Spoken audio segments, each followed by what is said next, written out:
Oke, bismillah. Assalamualaikum warahmatullahi wabarakatuh. Perkenalkan, nama saya Ibrahim. Saya dari Prodi Pendidikan Agama Islam. Tepatnya saya dari kelas 1A. Oke, di sini saya akan mempresentasikan mata kuliah dari Ulumul Quran yang diampu oleh Dr. Mufrid Siddiqi MAG. Di sini saya akan membawakan tema dari mata kuliah Ulumul Quran ini dengan tema Nuzulul Quran dan Asbabun Nuzul, yaitu artinya adalah turunnya Al-Quran dan sebab-sebab turunnya ayat-ayat dari Al-Quran tersebut. Oke, kita yang pertama kita akan masuk ke materi presentasi, ya. Jadi yang pertama kita akan memasuki tentang nomor pertama adalah pengertian nuzulul Quran. Yang kedua, hikmah turunnya Al-Quran secara bertahap. Yang ketiga, pengertian asbabun nuzul. Yang keempat, manfaat mengetahui asbabun nuzul. Oke. Yang kelima, implikasi kajian nuzulul Quran dan asbabun nuzul. Dan yang keenam adalah kesimpulan atau penutup. Kita akan memasuki latar belakang dan rumusan masalah dari tema Nuzulul Al-Quran wa asbabiha. Oke, latar belakangnya, Al-Quran diturunkan sebagai petunjuk hidup bagi manusia menuju jalan yang lurus dan penuh keimanan. Hal ini sejalan dengan proses turunnya Al-Quran selama 20 tahun untuk membentuk masyarakat berilmu dan beriman. Yang kedua, rumusan masalah. Apa yang dimaksud dengan nuzulul Quran dan asbabun nuzul? Yang kedua, bagaimana proses dan hikmah turunnya Al-Quran secara berangsur-angsur? Ya, karena pada zaman Nabi SAW Al-Quran tidak diturunkan langsung semua, akan tetapi secara bertahap atau secara berangsur-angsur. Ya, disampaikan atau lewat perantara Jibril alaihissalam. Ya.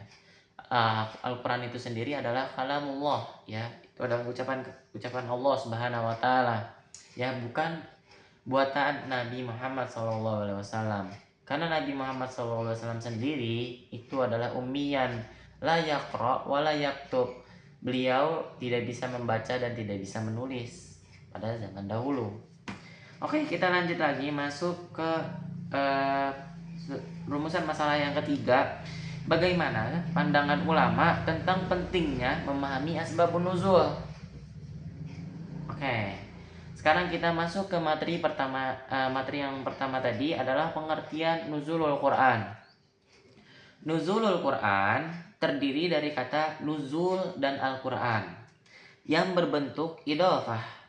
Penggunaan kata nuzul dalam istilah nuzulul Quran tidaklah dapat kita pahami maknanya secara harfiah, yaitu menurunkan sesuatu dari tempat yang tinggi ke tempat yang rendah. Sebab Al-Quran tidaklah berbentuk fisik atau materi. Betul ya. Jadi Al-Quran yang aku pegang ini adalah mushaf. Sebenarnya ini bukan Al-Quran, ya, karena Al-Quran tidak ada bentuk fisiknya. Jadi ini adalah mushaf Al-Quran. Ya, mushaf di sini adalah lembaran yang berisikan di dalamnya Al-Quran. Oke, kita lanjut lagi. Tetapi pengertian nuzulul Quran yang dimaksud adalah pengertian majazi, yaitu penyampaian informasi atau wahyu kepada Nabi Muhammad SAW dari alam gaib, yaitu penyampaiannya dari Allah Subhanahu Wa Taala ke alam nyata yang melalui perantara Jibril alaihissalam. Kemudian Jibril alaihissalam menyampaikan wahyu tersebut kepada Nabi Muhammad SAW secara berangsur-angsur ke alam nyata melalui perantara malaikat Jibril alaihissalam yang sudah tadi saya jelaskan. Oke, kita lanjut ke materi kedua dari presentasi kali ini, yaitu tentang hikmah turunnya Al-Quran secara bertahap.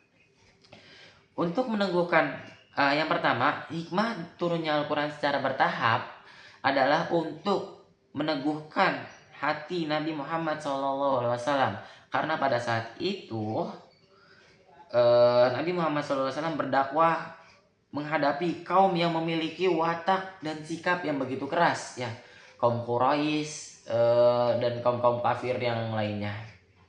Oke, kita lanjut lagi ke hikmah turunnya Al-Quran secara bertahap ke nomor 2. Untuk memudahkan hafalan dan pemahaman. Sebab Al-Quran turun di tengah-tengah umat yang ummi. Ummi itu apa sih? Ummi itu tidak pandai membaca dan menulis, yang sudah saya tadi sampaikan. Oke, dan yang menjadi catatan mereka adalah hafalan dan daya ingatnya dalam mengamalkan Al-Quran ini. Lanjut lagi ke nomor 3, ya, manfaat dari hikmah turunnya Al-Quran secara bertahap untuk memudahkan hafalan dan pemahaman. Sebab Al-Quran turun di tengah-tengah umat yang ummi, yang tidak pandai membaca dan menulis. Dan yang menjadi catatan mereka adalah hafalan dan daya ingatnya, yang sudah tadi kita sampaikan di nomor kedua dari manfaat turunnya Al-Quran secara bertahap, ya, hikmah maksudnya. Kita lanjut lagi ke materi yang ketiga, pengertian asbabun nuzul, yaitu pengertian sebab-sebab turunnya ayat Al-Quran. Oke, asbabun nuzul adalah idofah yang terdiri dari kata asbab. Asbab itu jamak dari kata sebab. Sebab atau alasan atau ilah. Dan nuzul bermakna sebab turunnya satu atau beberapa ayat Al-Quran. Nabi Muhammad Abdul Halim Az-Zarqani, asbabun nuzul adalah suatu kejadian yang menyebabkan turunnya satu atau beberapa ayat, atau suatu peristiwa yang dapat dijadikan petunjuk hukum berkenaan dengan turunnya suatu ayat. Oke, kita lanjut lagi ke nomor berikutnya, manfaat mengetahui asbabun nuzul. Manfaatnya yang pertama yaitu kita mengetahui hikmah dan hukum dari asbabun nuzul tersebut. Oke. Yang kedua, membantu penafsiran yang tepat dan menghindari kesalahpahaman yang ada di dalam Al-Quran. Karena banyak banget dari kaum muslimin yang mungkin masih banyak yang salah dalam menafsirkan ayat Al-Quran. Mungkin karena orang tersebut tidak mempelajari nuzulul Al-Quran wa asbabiha, sebab-sebab turunnya dari ayat ini dan ayat yang lainnya gitu. Karena Al-Quran sendiri itu kalamullah, ya, perkataan Allah Subhanahu wa taala, yang berarti penafsirannya begitu luas sekali, ya. Kita butuh pengetahuan tentang nuzulul Al-Quran ini dan sebab-sebabnya. Oke. Kita lanjut lagi ke manfaatnya nomor ketiga dari kita mempelajari asbabun nuzul, ya, nuzulul Quran wa asbabiha, itu sebab-sebab dari turunnya Al-Quran dan ayat-ayat yang ada dalam Al-Quran tersebut, yaitu membatasi pemahaman umum ayat sesuai konteks. Karena yang sudah tadi saya jelaskan, Al-Quran ini memiliki makna yang amat begitu luas, ya. Bahkan meskipun hanya dalam satu ayat saja. Contohnya dari surat Al-Asr ayat pertama, wal asr, demi masa. Nah, demi masa tersebut di sini maksudnya apa sih? Nah, dilanjutkan lagi di ayat yang kedua, innal insana lafi khusr. Sesungguhnya manusia benar-benar mereka semua dalam keadaan rugi. Nah, dari situ kita harus memahami sebab-sebab dari turunnya ayat ini. Oke. Dan lanjut lagi kita ke ayat ketiga, illal ladzina amanu wa 'amilus sholihati wa tawassaw bil haqqi wa tawassaw bis sabr. Kecuali orang-orang, illal ladzina amanu, orang-orang yang beriman, wa 'amilus sholihat, yang mengerjakan amal-amal solih atau kebajikan, wa tawassaw bil haqqi wa tawassaw bis sabr, dengan penuh kebenaran dan kesabaran. Ya, oke. Itu 3 manfaat dari mengetahui asbabun nuzul. Sekarang kita memasuki implikasi kajian nuzulul Quran dan asbabun nuzul. Ilmu nuzulul Quran dan asbabun nuzul tidak hanya mempelajari sejarah, tetapi juga menjadi alat analisis dalam menghadapi persoalan kehidupan. Keduanya membuktikan bahwa Islam adalah agama yang relevan untuk setiap zaman dan tempat. Jadi, dalam Al-Quran ini sudah lengkap ya dijelaskan dari kita itu tata cara hidup ya, dari kita lahir sampai meninggal dunia ya. Contohnya dari larangan untuk memakan suatu makanan, contohnya kayak makan babi, memakan anjing, atau memakan bangkai, atau memakan darah. Dalam kalau Allah Subhanahu wa taala berfirman, ayat ini adalah dalil dari diharamkannya makanan-makanan tersebut. Innama harrama 'alaikumul maita wad dama wa lahmal khinzir. Sesungguhnya innama harrama 'alaikumul maita, sesungguhnya kami telah mengharamkan kepada kalian maitah, yakni bangkai, wadama, dan darah, walahmal khinzir, dan daging babi. Al-laham bimakna yakni daging, al-khinzir bimakna babi. Wama uhilla bihi li ghairillah, dan kami telah menghalalkan makanan yang lainnya kecuali yang telah diharamkan oleh Allah Subhanahu wa taala. Ya, karena pada hakikatnya al aslu fil at'imah al ibahah, al aslu fit ta'am al ibahah.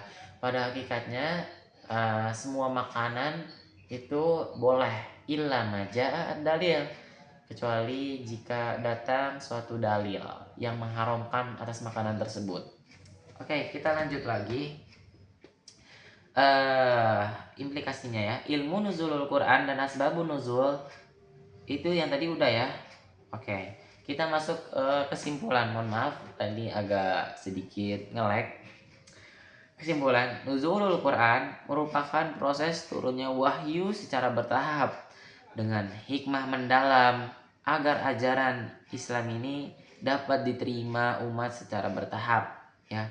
Seiring dengan perkembangan zaman, agama Islam ini sangat relevan ya, dan tidak ada ketertinggalan zamannya.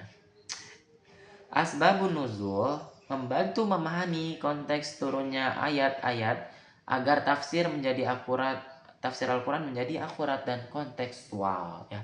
Ya, jadi maksudnya menjadi jelas ya. Jadi tidak ada keraguan lagi di dalam Al-Quran ya.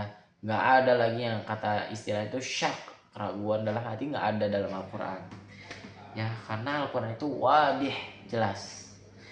Oke. Pemahaman kedua konsep ini penting untuk menggali nilai Al-Quran secara utuh ya. Jadi gak secara setengah-setengah. Oke. Mungkin itu saja dari saya, yakni Ibrahim. Jazakumullahu khairan kasiran. Semoga presentasi dari saya bisa dapat mudah dipahami dan dapat dimengerti bagi audiens dan bagi seluruh mahasiswa. Jazakumullahu khairan kasiran. Assalamualaikum warahmatullahi wabarakatuh. Oke.